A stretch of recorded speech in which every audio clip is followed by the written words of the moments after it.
Quel est le point commun entre le président de la République et Oasis?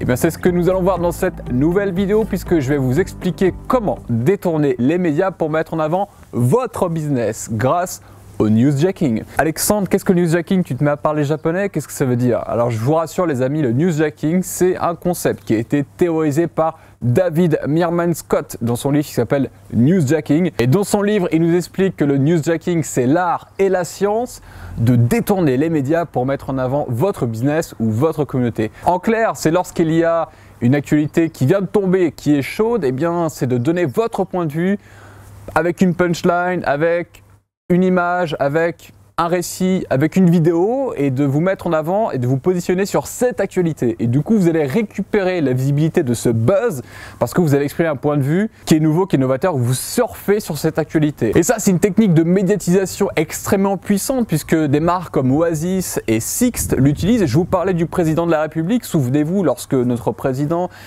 fricotait avec des actrices connues, il avait été grillé sur un scooter et il y avait la marque Sixt, qui est un loueur de voitures, qui disait la prochaine fois, monsieur le président, prenez nos voitures parce qu'on loue aussi des voitures avec des vitres teintées. Ça c'est énorme. Donc ça s'appelle un newsjack et donc du coup ils ont eu 20 fois plus de visibilité sur leur tweet grâce à cette opération. Donc, je vous ai cité Oasis. Oasis c'est les meilleurs en France sur le détournement médiatique. Et ils ont un compte Twitter et Instagram et vraiment je vous conseille d'y jeter un œil pour trouver de l'inspiration. Je me souviens notamment d'une histoire qui était assez drôle, c'était que le rappeur Booba avait sorti son dernier album et Oasis s'est amusé à revoir la couverture et même le rappeur avait trouvé ça drôle et l'avait retweeté et reposté sur le compte Instagram, sauf que le rappeur est suivi par des millions de fans, donc Oasis a été vu par des millions de fans pour 0 €.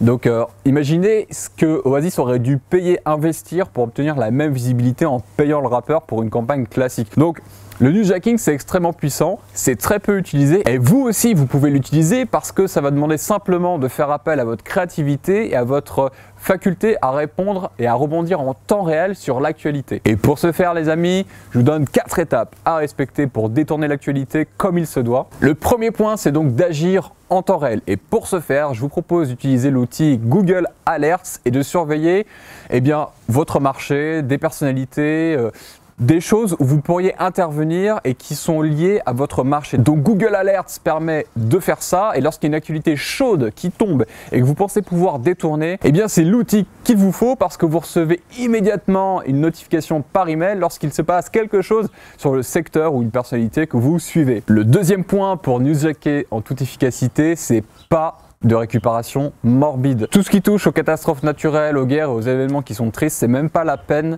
de vous lancer là-dessus. C'est pas le rôle d'une marque que de récupérer des messages, même par exemple pour se remémorer d'un événement tragique, d'attentat, de choses comme ça. Ce n'est pas le rôle d'une marque d'intervenir dans ces moments-là. Toutes les marques qui se sont essayées au newsjacking d'événements morbides se sont pris une tarte parce que le public n'est pas du tout réceptif pour de bonnes raisons. Et justement, j'aimerais vous citer un événement malheureux lors de l'ouragan Sandy qui avait fait plus de 100 morts aux États-Unis.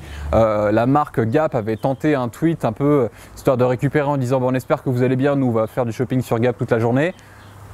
De mauvais goût, donc c'est vraiment le genre de truc à éviter totalement, donc restez éloigné de tous ces événements et essayez d'avoir un jugement positif pour contribuer au monde plutôt que de surfer sur une vague morbide. Troisième point, préférez la subtilité au buzz. Il y a des entreprises qui sont en manque de visibilité, et des entrepreneurs qui le sont aussi et qui sont prêts à tout et à n'importe quoi, à déroger à leurs propres règles, à leurs propres clients pour essayer d'avoir un peu de place, un peu de visibilité. C'est vraiment l'erreur à ne pas faire et ça rejoint mon conseil sur le fait de ne pas faire de récupération morbide.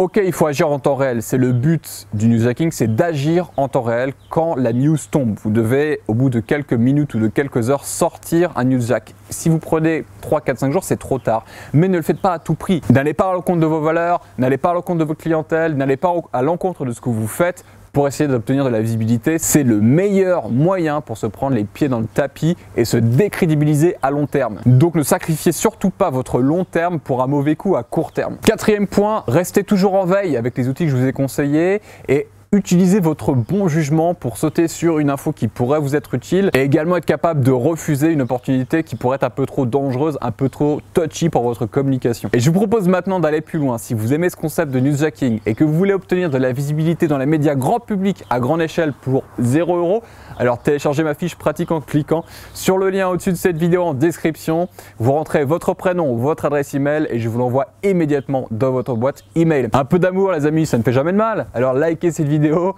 partagez-la autour de vous et abonnez-vous à ma chaîne pour recevoir mes prochaines vidéos de conseils en business. Je vous remercie d'avoir regardé cette vidéo et je vous dis à très bientôt. Ciao!